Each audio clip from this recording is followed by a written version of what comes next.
Hello everyone, my name is Adam Harris. I am the Communications Coordinator for District 25 and I'm super excited to be reading Chapter 16 of A Nest for Celeste. So before I get started, let me show you the picture. Okay, Chapter 16, here we go. It is titled Cornelius. Another afternoon, another lesson. Audubon's hand glided across the sheet of paper, guiding a stick of charcoal. Observe, he commanded. The charcoal scratches eventually formed the outline of a crested head, a beak, and the posed body and wings of the ivory build. Joseph sighed, trying to muster up interest in the lesson. To him, trying to listen to Audubon's instructions sometimes felt like pulling nails out of a plank. Instead of watching the charcoal, he stared out of the window. He was wishing both he and Celeste were out exploring the woods around the plantation, looking for plant specimens. Celeste's nose twitched as she watched from her pocket perch. The odor of putrefying flesh had begun to hang closely in the hot room, and flies hovered constantly around the bird. They heard shouts below the bedroom window. Two young boys, the sons of one of the farmhands, were outside in the yard. The older one clutched something carefully to his chest. "Mr. Joseph, we got something for you," he cried.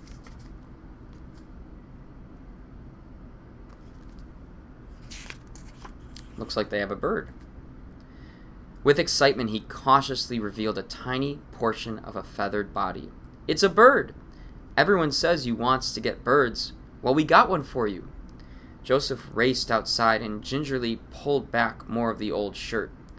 He saw a yellow bill and soft, creamy, white breast feathers spotted with dark brown.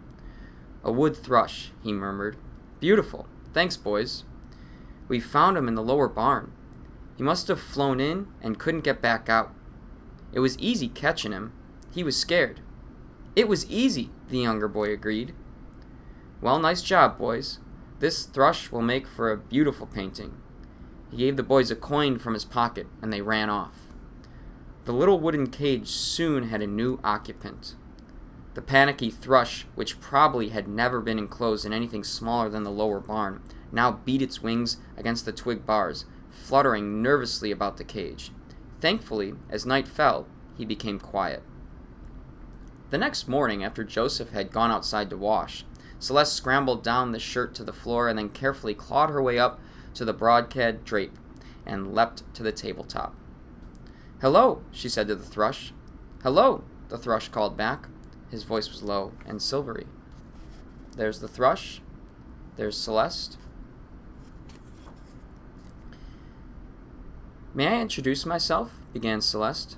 "My name is Celeste, and I live in this house." "I'm pleased to meet you," replied the thrush. "My friends call me Cornelius. I'd be honored if you did the same." "Thank you. Pleased to meet you, Cornelius. I did live in the woods near here. I can't tell you how horrible it is to be trapped inside this cage after a lifetime of flying free.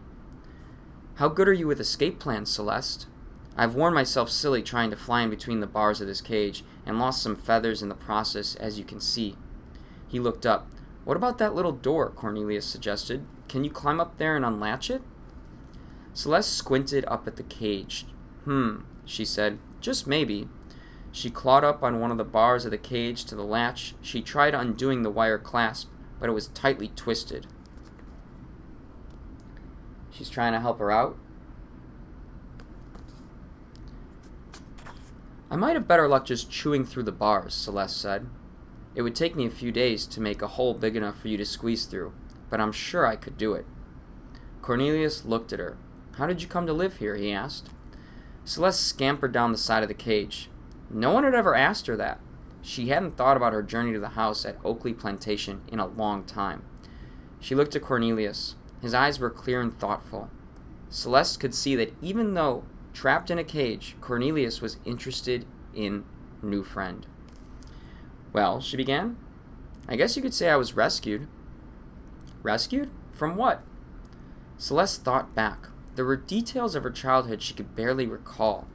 She remembered a nest made of grasses and a triangle of timothy hay, and she remembered wildflowers. She remembered 3 brothers and a sister, and a doting mother and father. Here's what Celeste looked like, all snuggled in their den with their mother.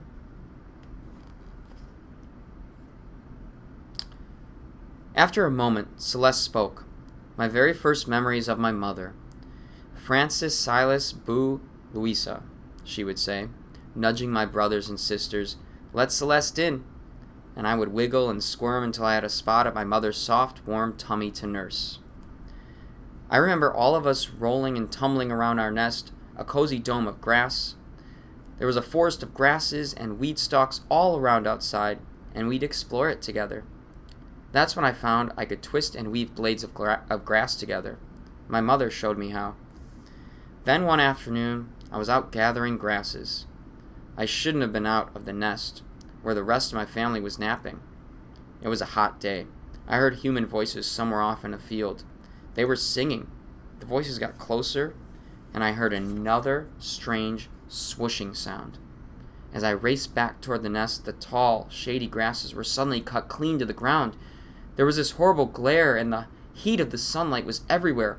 Our home had been sliced open by a long, curved blade. I saw the blade. It glinted in the sun and then swept back, slicing through the grasses over and over. Cornelius hopped closer to the edge of the cage. What happened then? Well, I don't remember much after that.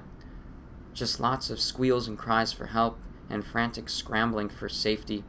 But after the humans had passed on, I was the only one left alive. I was wounded. I had been stepped on by one of the humans. But how did you end up here in this house? Nighttime came. I was still lying there in the drying hay.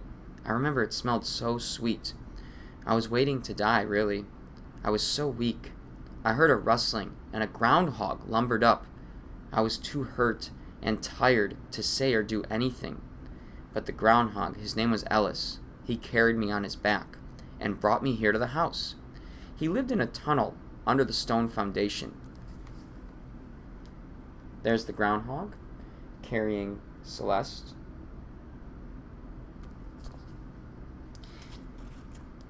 He gathered fresh grasses and things to nibble on until I got better. I learned how to live in this big house from 2 rats. They showed me how to find food. Without my family, there didn't seem to be any reason to live in the fields again, so I decided to stay. I wanted to stay here for a while. That was many months ago, and I never left.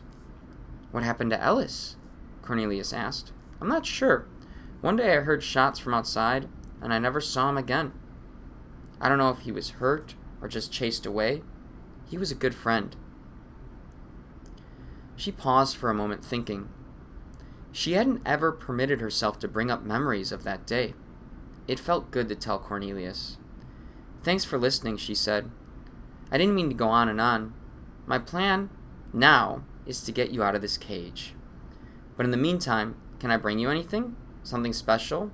Maybe something you want to eat, perhaps? Cornelius replied excitedly, something like dogwood berries? The dogwood berries are beginning to ripen, and I haven't had one since last fall. I noticed a dogwood tree in the yard just next to this house, with red and green berries all over it. Dogwood berries would be lovely. That should be simple enough, said Celeste. You could do that? I'll see what I could do. I could try finding some once it gets a little darker outside. Wonderful. Being in this cage is a nightmare.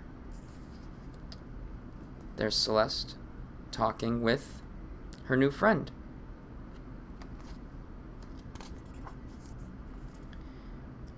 You've given me, well, a little glimmer of hope, said Cornelius.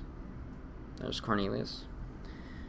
The wood thrush then lifted his head and let loose a startlingly clear warble that resonated throughout the room.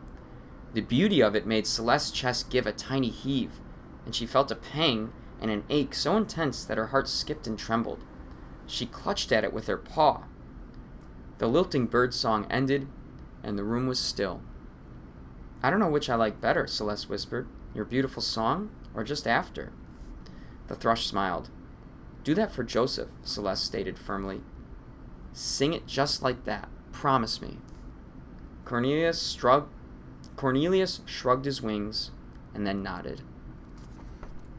And that is chapter 16.